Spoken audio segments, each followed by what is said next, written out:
It's almost 1 a.m.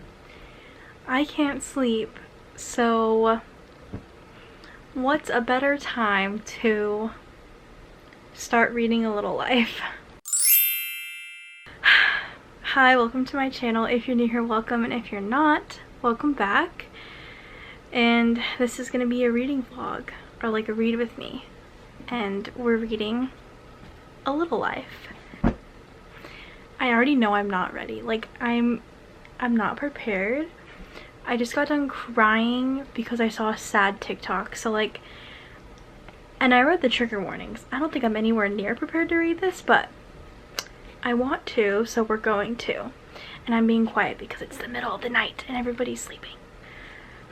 Full disclosure, I've read this book like 4 years ago. So, or 3 years ago? Literally when it first came out and became really popular. I read it in like 1 week over Thanksgiving break. And I just remember crying a lot, but I don't remember what it's about. So it's a reread, but I have memory loss, so I don't remember anything about it. So it's gonna feel like a first time read. I'm gonna be reacting along, reading along, checking in with you every time I have something to say until we get to the end, and then we'll do a little review at the end. So hang out. If you're gonna read along.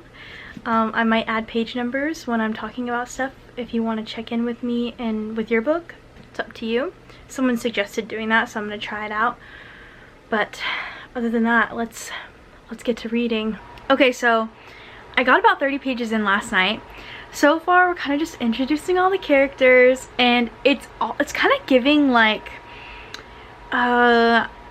Bleep in the City, you know what I'm talking about? That show, SEX and the City, where it's like 4 girls in New York, except they're in their 30s.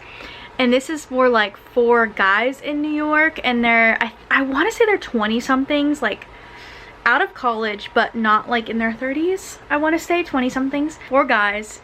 There's Malcolm, who lives with his parents and is like basically rich. JB, which is the artist. And there's Jude, which so far we just know that he has trouble walking, and he used like a mobility aid throughout college, and he just moved in to a little crappy apartment in New York with Willem, which is the other guy. So far Willem's super sweet, and Willem and Jude both have like similar, basically like they don't have parents or like family, I guess, compared to JB and Malcolm, who have families that are like good.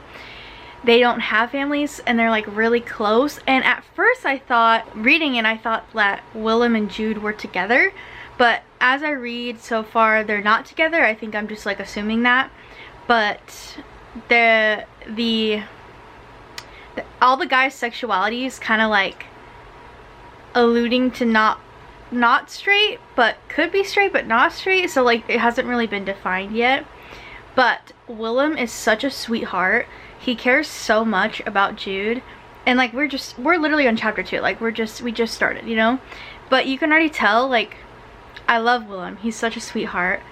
Like, he's worried about Jude, and he's making sure like the elevator works in the new apartment. He like specifically asked to make sure it worked, and then when it wasn't working he was pissed about it because that means Jude had to go up the stairs, and like it hurts his heart, and it's so sad. And then there's Jude, who's also a sweetheart, and you can tell like doesn't want to be a burden on anybody, because even though he's like in pain because of his legs, he like doesn't accept help, and he just says he's not in pain, and everybody's kind of like just decided when he's like that to just kind of like leave him be and let him deal, you know.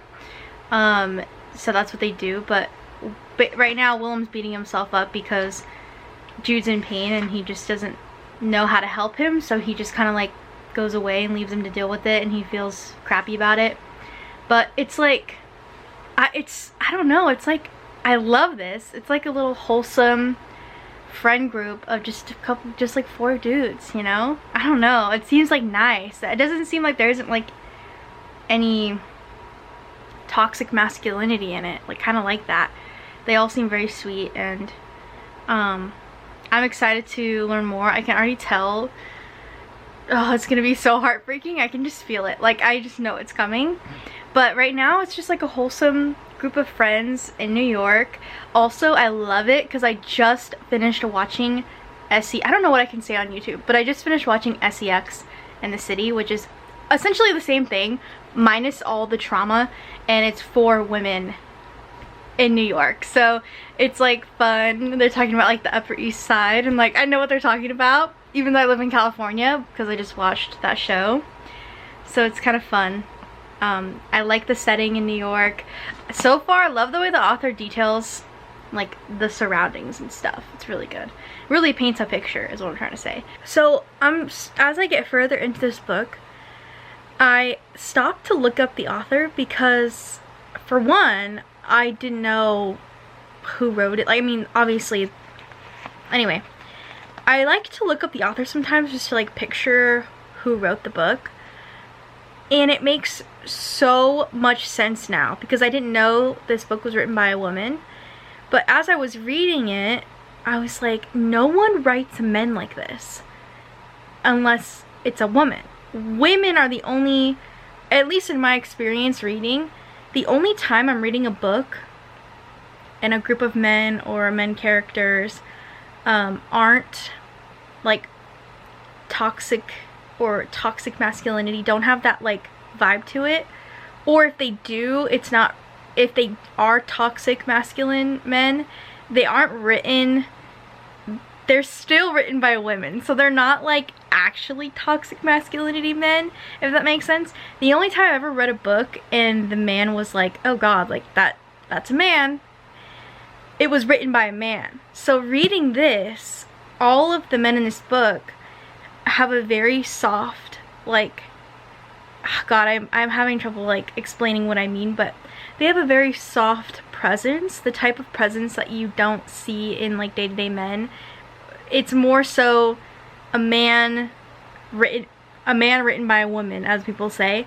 But as I was reading, I was like, you know what, it sounds like all these characters were written by a woman because only a woman can write about a man this way. And I looked it up, and sure as shit, the author of this book is a woman. So that makes so much more sense in my head as I read. Like, it just makes more sense. I just wanted to share that thought. Anyway, I just realized that the author is a woman, so I'm gonna keep reading, but I just wanted to say that. Also, we've got to the part where, oh my god, I almost died. I'm having the gnarliest cramps right now. Like, the type that feel like you're being stabbed. Anyway, I just got to the part where JB is talking about his art project he's working on. He did the hair one already, which he hates, but he's working on the ones where he's taking photographs of him and the guys hanging out and he's painting them.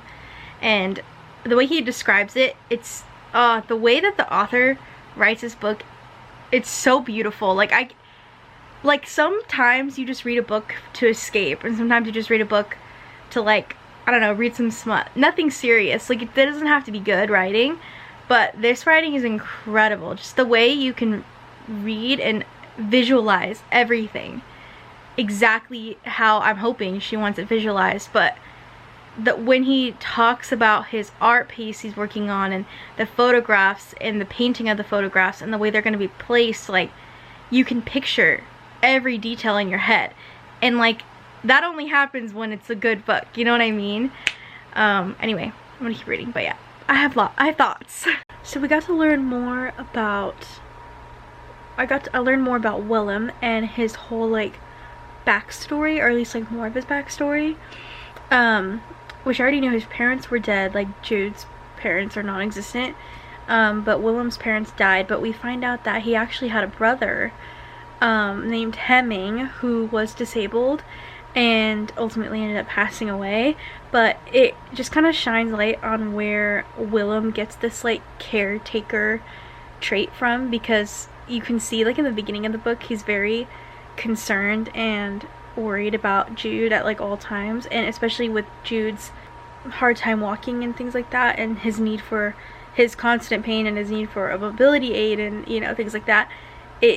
At first it seemed very like, I mean, Willem's caring, but the more you learn about Willem's backstory, it makes sense as to why he's very consistent with Jude and taking care of him and having that like caretaker role in Jude's life is because he was a caretaker for his brother before he passed. So it's kind of interesting to find out, but a sad little thing. We also learned about Willem.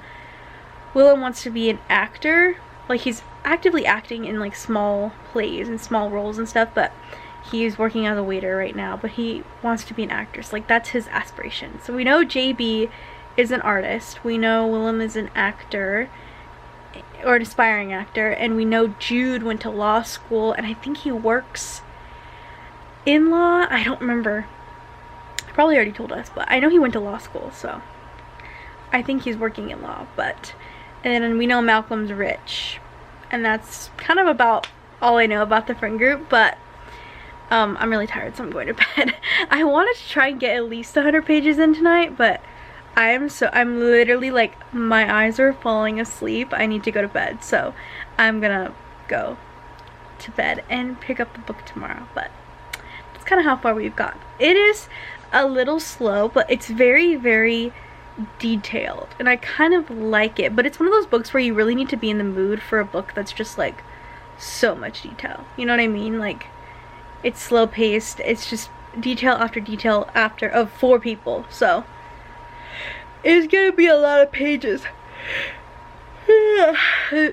Like I said, I'm tired. It's gonna be a lot of pages, and it's gonna be slow, but I'm enjoying the ride, and the writing is really good. I really like this author, so I'm enjoying myself. I'm just too tired to read, so I'm going to bed. I've just reached the beginning of part 2, The Postman, but I have things to say about part 1. First of all, if you're gonna read this book, check the trigger warnings first and foremost. This is just a friendly reminder. We learned that Malcolm is an architect, and we had our first like really sad moment with Jude, and it's so like, I don't know how to describe this book, but it's written so well. Like, I love their relationships with one another. I love the way Willem cares so deeply, especially about Jude, but it's just so sad. Like, it's just such a sad book, and I'm not going to give details because just read the book, you know what I mean? But I'm trying to like give my thoughts and reactions on it without really telling you word for word everything that happens in this book, because you should definitely go read it. But yeah, it's just really sad, and I feel so bad for Jude's character. And I know we're gonna learn more about his past, and I'm kind of scared. But I love a book that can make me feel, and this book is definitely making me feel. So, okay, so the Postman section is basically all about Jude. We learn more about his past, and it kind of like, it goes back couple years when they're like in grad school, and then it goes back even further, and then it goes back even further to kind of like give us more story. Because right now, or I guess before this part, his like whole life before college was just like a mystery. No one really knew anything, but we learn that he was basically being, I don't know what I'm allowed to say on YouTube, but he was basically being inappropriately touched by Father Gabriel and a bunch of the fathers there, okay? Brother Luke is introduced, and he's like a character who seems to be sweet to Jude and nice, and not like the other brothers at the monastery, except I have a little inkling feeling that he's not a good person, because up until now, every single brother and father from this monastery has been absolute pure evil. So I'm not getting my hopes up with Brother Luke, but very, very sad, traumatic. Also, he doesn't know who his parents are. He was basically just like dropped in a dumpster as a baby and picked up by the monastery. So that's like his parents' background. And we learned that his problem with his legs is actually a problem with his back, his spine, that he got in a car accident. But we only learned that from him telling his friends it was a car accident. So I don't know if it's true, or if like there's obviously going to be more to the story, but I don't know if we're going to get to find out how, like, what else happened. But that's what it's from, but it's not his legs, it's his back, which is why it's just like this constant pain. It's nerve pain, like you can't get rid of it. You're just gonna basically be in pain until you die. They introduced Anna, I'm pretty sure her name's Anna, which is the social worker that Jude had growing up, and she also died from an illness. So basically everybody dies in this kid's life, which is so sad. But he also has Harold, which is his boss who he works for. He's a lawyer, but he works for him, and he's basically like a surrogate dad. I want to make sure his name's Harold. I'm like, yeah, it is Harold. So he's kind of like a surrogate dad a little bit, which we love, and I kind of love Harold. Harold lost his son due to an illness, and I think it was illness, pretty sure. And so he's kind of taken Jude in like under his wing, and it's super sweet, and like I love it so much. He cares about him so much, and it's just so crazy for Jude to have so many friends and like people in his life that just know nothing about his past and just like stopped asking, basically, which is like so sad. But then there's Andy, which is his doctor, which sees him like every week basically whenever he needs. But he's an orthopedic surgeon, so he's not really like a doctor you go to like that, but he's friends with him and he's the only person he trusts. So when there's an emergency or if he needs help, he goes to Andy, which is kind of sweet, and Andy really cares about him. But what I hate is that Andy knows, and so does Willem, his roommate and his bestie. Andy and Willem both know that he self-harms, like very badly, not like a little bit, like a lot, and they both are fully aware of this, and neither of them are forcing him to get help. Like, they're basically like, Jude, don't do that, that's not good, and like that's it, which is so annoying because I feel like at this point he needs help and he's not getting help, so y'all just need to commit him. I mean, like, not to be that person, but commit his ass.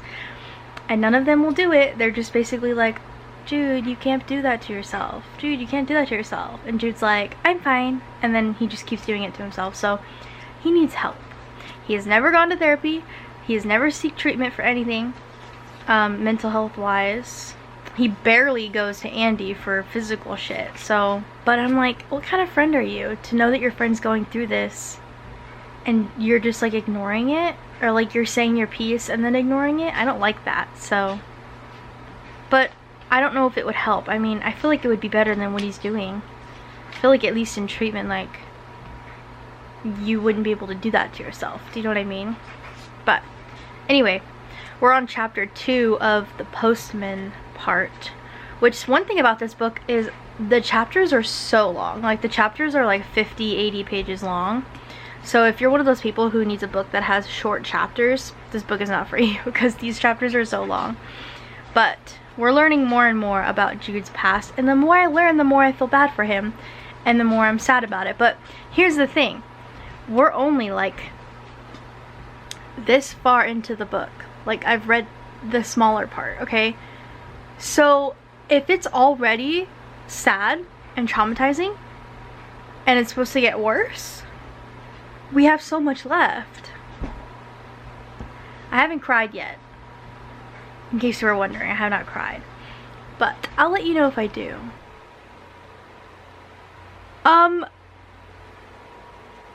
Harold? Harold? I love you, Harold. Okay?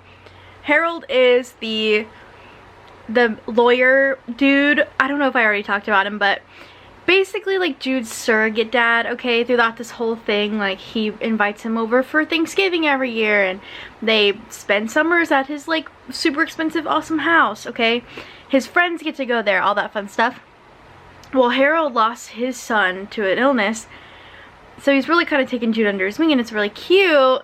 But he just asked Jude if they could adopt him, and Jude's like 20 something, like 27, I think, like late 20s. And they're like, we want to adopt you. We want you to be our son, and you'll be the heir to everything. Like, all their money, all their houses, all their property, all their stuff. Like, that is so cool. Also, so cute. Also, I literally don't even know what he says because I stopped reading to talk about it. But I literally just got to the part where they're like, we want to adopt you, and the wife is like, it's okay if you don't want us to, like, don't stress, we won't be upset, everything will be like it always has been, we just really want to, da da da. It's so cute. Also so kind of sad because when Harold said, I need to talk to you, to Jude, he was like thinking of all the worst possible things. He was like, oh my god, they don't want me to come around anymore, or they found out something about my past, because Harold doesn't know anything about Jude's time with the at the monastery or anything like that. He just like doesn't know. So Jude was like, oh my god, they found something out, and like now they're gonna confront me about it, and it's so sad. But and then he's sitting down and he's like, oh, we want to adopt you. That is so cute. Anyway, a little silver lining of this book, a little positive moment for the distraughtness and despair that's to come. Yay! He's been adopted. He's been adopted, okay? We had a little bit of a moment where he was like, I don't deserve this, I'm gonna mess it up, I'm gonna mess it up, like, I'm fooling them because they don't know how, like, sick I am and that I do this to myself, and but all is well. All is well. He's been adopted. He isn't hurting himself anymore. Also, he was 30, not late 20s, 30 when he got adopted. But I'm a little concerned because we're only like 35% of the way through and things are going good. Which means something bad's gonna happen, and I'm like really worried about it. Also, he's back in a wheelchair. He's like 31 now, and he's in a wheelchair because of his legs, well, his back, but the pain. So it's getting worse, which is not good. I just don't want him to die. I'm literally tearing up. I can't. I don't want him to die. I don't want anything worse to happen to Jude, okay? He's been through enough. We don't need anything worse to happen. I have to read this part because it's so cute. Willem talking kind of about his girlfriend just a little bit. So he says he had no special feelings for the apartment other than it was his and he had bought it. The first and biggest thing he had ever bought after paying off the last of his student loans, which I'm pretty sure at this point they're like 37, 38. It says he had only known that he wanted to live downtown and that he needed a building with an elevator so that Jude would be able to visit him. Adorable, okay? And then his girlfriend says, isn't that a little codependent? His girlfriend at the time, Philippa, had asked him, teasing but also not teasing. Or is it he had asked, understanding what she meant but pretending not to? Willem, she had said, laughing to conceal her irritation. It is. He had shrugged unoffended. I can't live somewhere he can't come visit. And she sighed. I know. This is like... I love it. I love Willem and Jude's friendship, like relationship friendship. I love it, but also like, I don't know. It's hard because I'm conflicted because I feel like it's not his responsibility to take care of Jude. It's not his responsibility to make sure Jude's not hurting himself. But at the same time, I'm like, I feel like there's more you could be doing. But I also feel like that's his conflict. Like that's his conflict in the book is he's like, I don't know what else I could be doing, but I know I'm not doing enough, you know? So, I don't know, but I don't know. I'm just continuing to read. But yeah, anytime Willem has a girlfriend, I'm like, I want Willem to be with Jude. I feel like there's definitely some gay undertones to their relationship, and I'm just like hoping that that gets revealed later in the book because let's be real, I'm like not even halfway. So I'm just hoping, I don't know, which is so weird because we're at the point where he's 37 and we're not even halfway through the book, but we're also jumping around a lot. We jump back and forth, and so right now we're kind of focused on Willem. JB has done something unforgivable Okay, he has a drug problem, yes, but the night that they like found him, basically like took him to the hospital, he made fun of the way Jude walks in such a like nasty, literally unforgivable way. And literally it ended with Willem breaking his nose, which valid, but Jude can't forgive him and Willem won't forgive him. So basically JB's kind of like not in the friend group anymore, but Malcolm still talks to him, but he's like kind of outs a bit, which valid. It's so sad because Jude was doing so good after the adoption, and the whole thing with JB just like solidified every thought he's ever had about himself. And it doesn't hurt as much when people he doesn't love say things to him, but for him to see JB, someone he loves, one of his best friends, do that to him and treat him like that, like, it's unforgivable. Not only is it unforgivable, but he has completely spiraled back into how he used to be with his habits and everything because of that. Because it literally just confirmed everything Jude thought about himself in one night. I hate JB. Moving on though. Jude's now in his 40s, and I'm at a part where he just met Caleb, which I'm assuming is the new love interest, because Jude's starting to realize how lonely he is, and everybody in his life is telling him like, you need to find someone, you know. So he just basically got asked out to dinner by this guy named Caleb, and he accepted, but Jude accepted with the thought of like, oh, he just wants to make friends, but like, I know it's a date, you know, it's a date. So I'm excited to kind of see how Jude navigates a relationship, considering he doesn't tell anybody anything about his past ever, and he never opens up. So like, how is that gonna work? So we'll just see. I'm a little scared. I hope Caleb's good for him. I hope Caleb's like Willem. Pray for him, but I'm gonna keep reading. I spoke way too soon. Literally 2 pages later, Caleb is, I hate him so much. He literally says, a few weeks after they had started seeing each other, Caleb was sitting on the sofa and he had gone to get a bottle of wine. And he was walking back, he noticed Caleb staring at him so intently that he had grown nervous. He poured the wine and they drank, and then Caleb said, you know, when I met you, we were sitting down, so I didn't know you had a limp. Okay. And then Jude says, that's true, he said, reminding himself that this was not something for which he had to apologize. He hadn't entrapped Caleb. He hadn't intended to deceive him. He took a breath and tried to sound light, mildly curious. Would you not have wanted to go out with me if you'd known? I don't know, Caleb said after a silence. I don't know. Break up with him. This is like biggest red flag ever. What the, I didn't know you had a limp. You were sitting down when we met. You got a problem with the limp? Leave. I need Willem to come back from filming and beat this mother effer into the ground, okay? Like, into the ground, 6 feet under. Caleb is the worst. He's abusive. Ugh, he is the worst. And I hate that literally once Jude decides to start entering the dating world, this is who he's matched with. This is who he's with. This is who...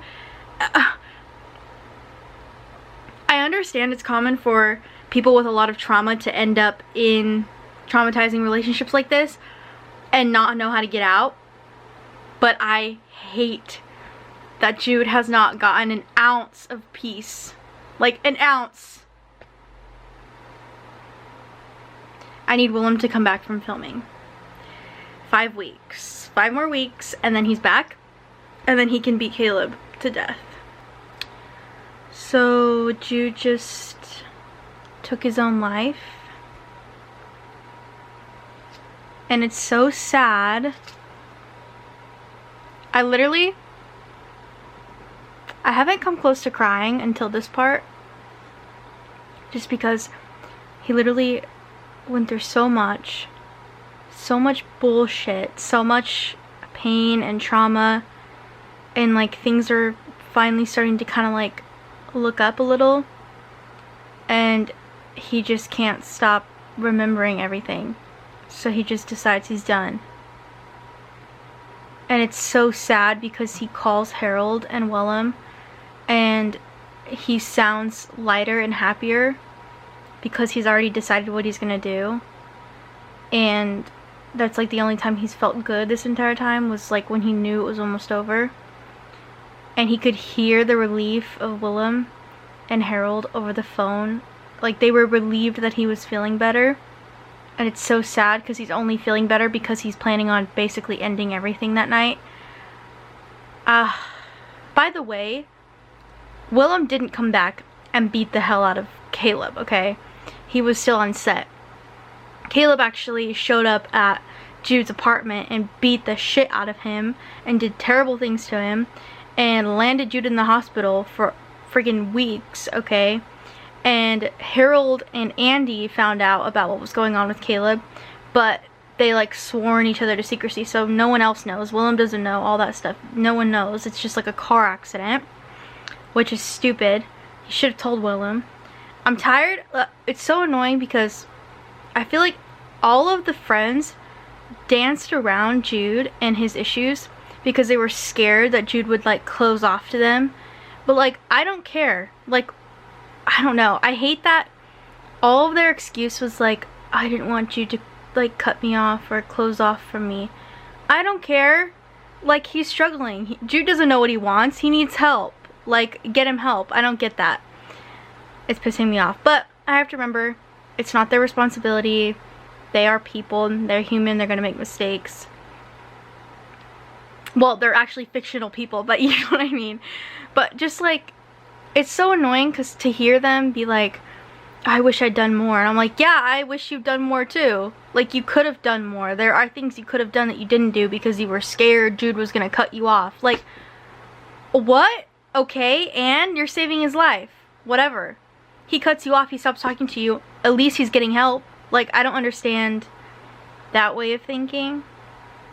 But I've never been in that situation, so I don't know how I would handle it. I'd hope that I'd handle it better than this. But anyway, in between all of this, it flashes back to his time at the monastery and his time with Brother Luke and his time with like all the other people. And actually, so I think in the beginning of the video I talked about how I hoped Brother Luke was better than the other ones because like he wasn't doing things to him at night and stuff, and he was being nice to him.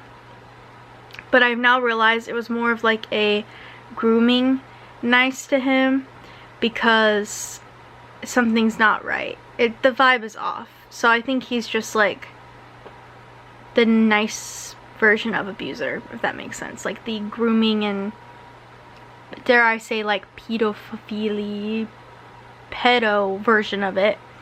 But I'm at the part where basically it goes back and forth between his time with Brother Luke and then like current day, and we're back to where he is with Brother Luke, and I'm at the part where him and Brother Luke left the monastery in the middle of the night, and Brother Luke convinced him that they were gonna go like live the rest of their days in like a cabin together and have so much fun and go camping and go to water parks and go to fairs and stuff.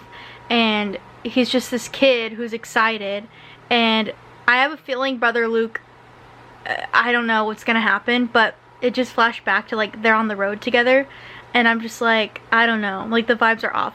They obviously didn't have a fun time in a cabin because Jude does not think fondly of Brother Luke, so I'm just nervous to find out why. Anyway, this book is depressing and sad, but beautifully written. So I want to say don't read it, but also like, if you can handle it, read it. I thought I could handle it, but I don't know. I'm starting to think I should stop reading it. I think I just need to take a break. I've sat here and read like over 100 pages in one sitting, so maybe I just need to walk away from it for a little bit. So I'm probably going to do that. But yeah, I thought I was prepared, and it's hitting me. I don't know if I should have read it, but I'm already over halfway. I might as well finish it.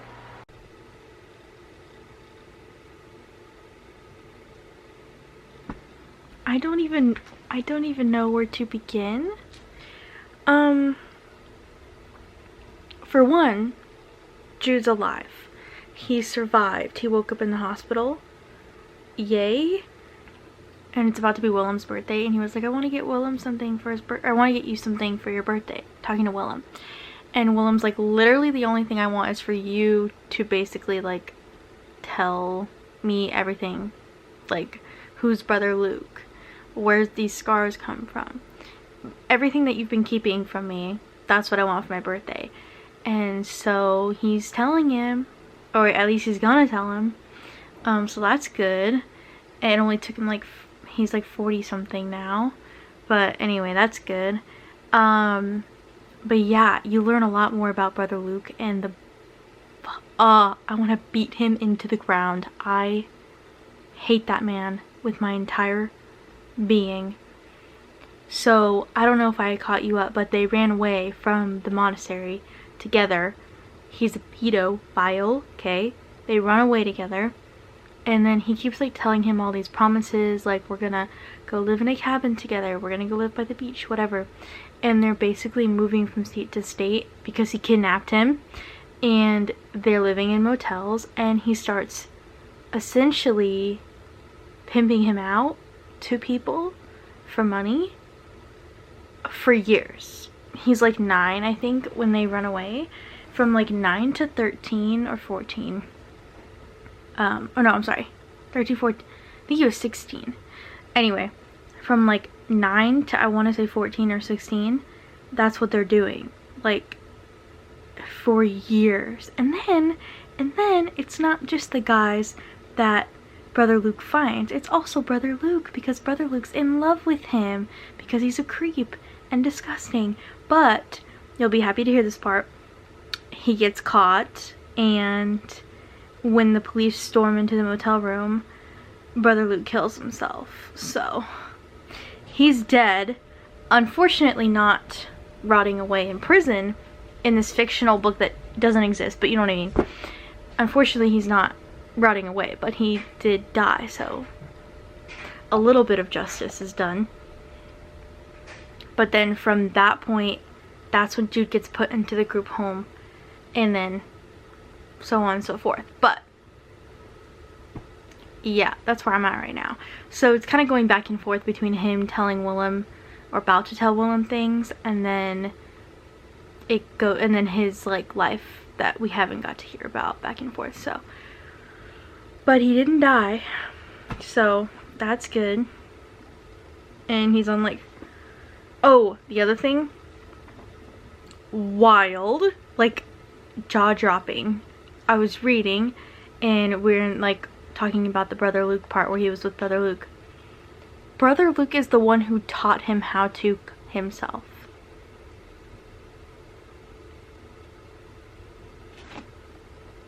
Oh, what? What? I don't get that. I don't understand. So before that, he started throwing himself downstairs, and then Brother Luke was like, the clients don't like when you're all bruised up. I'm gonna show you how to do it a cleaner way. And then buys him razors and shows him how to do it.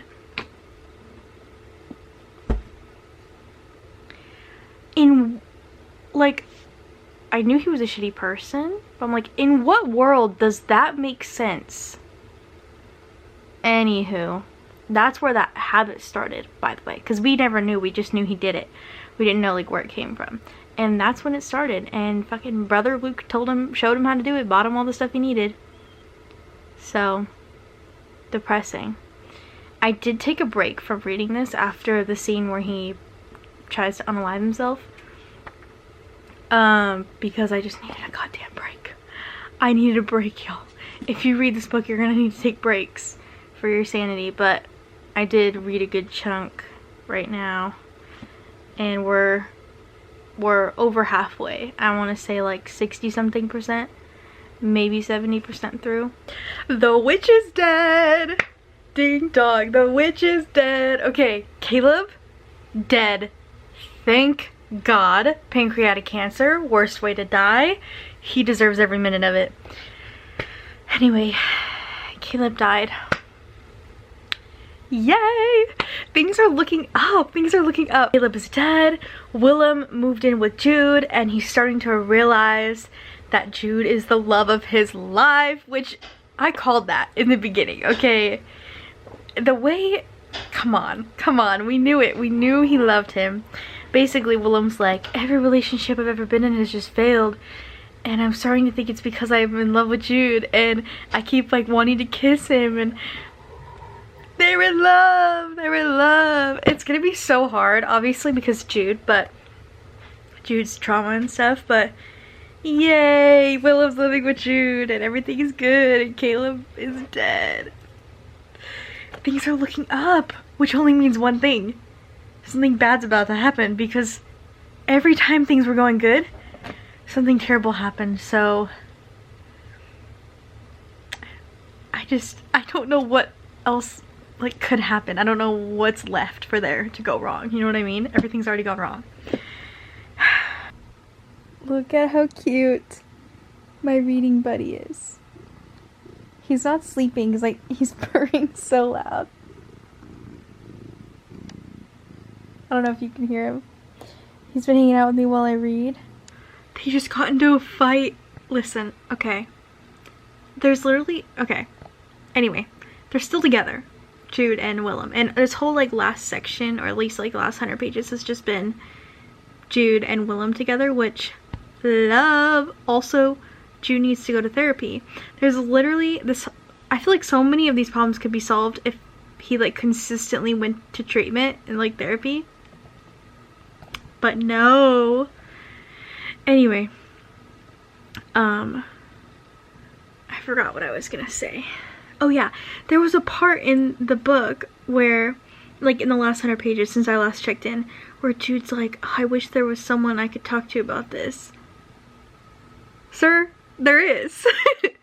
There are paid professionals you can speak to about your issues. And that's what Jude should be doing, but okay. But he's just like, I wish there was someone I could talk to. I wish there was someone who could tell me what to do. And I'm like, oh, it's almost like there's an entire profession dedicated to this. So annoying. Anyway, but they just got into a huge fight at Harold's. Oh, good morning, Jasper. They just got into a huge fight and both of them said some ugly things. So, but I'm sure they're still gonna be together. But I get it, like, okay, I get it, okay? Jude is still doing the crap he's been doing. It's because he hasn't gotten any help. Like, just talking to Willem is not enough, obviously, because he's still doing things. But Willem's like getting so frustrated with it. Valid, because it's like if you're not gonna get help, then you need to, like, I don't know. It's hard because he obviously needs help, and he's like, if you're not gonna let anybody help you, then you need to help yourself. But he's not. But it's hard because he's like traumatized, so it's like, but I just feel like so many of these problems could have been solved with some mandatory therapy and a little tougher love. Just, I don't know, my opinion, but whatever. We've got like 200 pages left. This book is ginormous. That's the other thing. This book is so long. It doesn't feel that long though. Like, it's one of those books that's entertaining enough that it doesn't feel like it's 800 pages long, even though it is. So, we have like 200 pages left, but I'm gonna take another break because I think I've gotten like tired. And I think I've gotten like 200 pages in this just one sitting, so I'm gonna take a break because my brain is traumatized and there's only like so much trauma I can deal with. I know you guys in the comments, you're already thinking of commenting. You'd be like, girl, why didn't you read the triggers? I'm like, I did read the triggers and I don't get triggered from books, if that makes sense. Like, I don't think these things like affect me. Like some people it really affects them and like that's fine, but it doesn't. Usually things like books and movies don't affect me because my brain has a really easy time determining that it's not real, you know? so it doesn't really affect me. Other things will affect me, but books don't really affect me. Essentially because I know I am like 100% in control, and at any time I can close a book and stop reading, so it's like it's not a big deal for me. This one has definitely been a tough one. Just like sad. It's sad. And it, I don't know, makes me sad. Like, I don't know. You just have to take breaks, basically, is what I'm saying. If you're gonna read it, definitely don't try and read it all in like one sitting. Men ain't shit. Even when you think that they're amazing and loving and caring, Willem is cheating on Jude with a woman.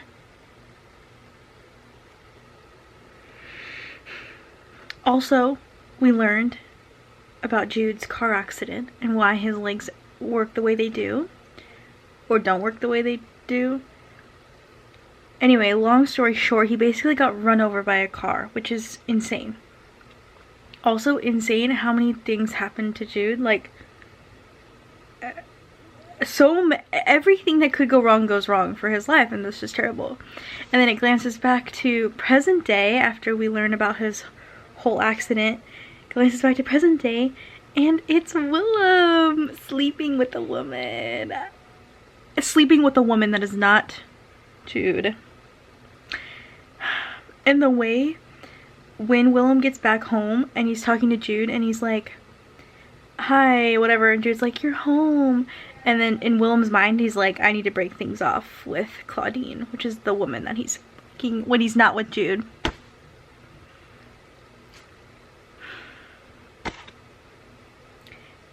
And it's sad because Jude literally told him, like, basically because of Jude's trauma, he doesn't want to do things. He doesn't want to have, you know, relations like that.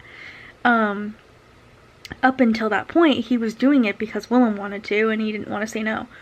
But he told Willem, like, I actually don't enjoy this, and so they don't do it anymore. So I guess Willem found someone else to do it with, which is so stupid because they're old. I don't understand that. You love this person. They can't sleep with you for obvious, like, traumatic reasons. You tell them to their face that you're fine with it. You're agreeing to basically celibacy. Or I guess, is it celibacy?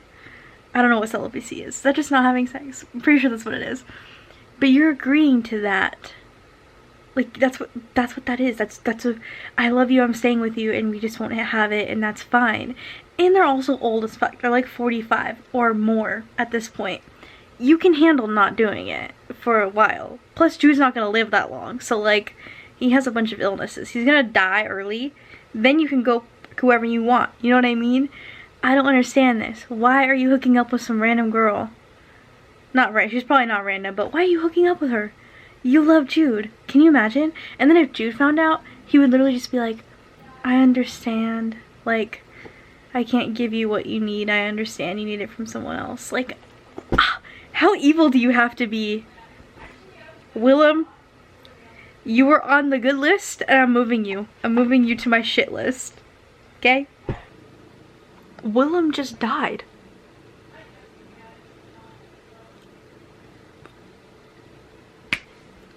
Like, I thought Jude would be the first to go. Obviously, he has all these illnesses, these diseases, these, like, infections. And it's just like, he survived a bunch of shit. Like, I figured he would be the one to die first. No! Willem dies. Basically, Jude's life just gets worse because fuck, Willem, the love of... he dies. A car accident. Car accident. Really, this book is just like, life is shitty to you? Boom, car accident. Let's make things worse. Let's kill the only man you've ever loved. I hate this book. I hate it. Enough. I'm gonna be a hater for a second. The last 100 pages did not need to stretch out the way they did. They definitely did. Like, they dragged and dragged and dragged. I don't think we needed all those 100 pages. After Willem died in the car crash, I think we could have sped it up a little afterwards. He basically just tries to starve himself to death, and then they forcibly admit him. He gets fed through a tube. He has to be like on watch to continue eating. He does. He gains his weight back, not all of it, but most of it. He's still depressed, okay? But the book ends with him finally talking to his therapist, because this whole time he hasn't told his therapist anything. He doesn't like do therapy, right? Like you're supposed to. He hasn't told anybody but Andy, which is his doctor, and Willem, his past, okay? Which is extensive. And it ends with him taking his own life, like he has tried to do many times, but successfully doing it. It ends with him taking his own life and leaving an 8-page note explaining his entire history that he's kept from Harold. And gave it to Harold. By the way, Harold is the one that outlives all the boys. Everyone dies, and Harold's the only one left. I don't know how to feel about the ending. I don't know. I like that they had Willem die first instead of Jude, because I think we all expected Jude to die first. Because of everybody in the book even expected Jude to die first. So I think it was kind of cool that she had Willem die first. But I don't know how I feel about the last 100 pages. I don't know. I just feel like they really dragged. Like, there was a lot of pages of Jude being sad, which I get it.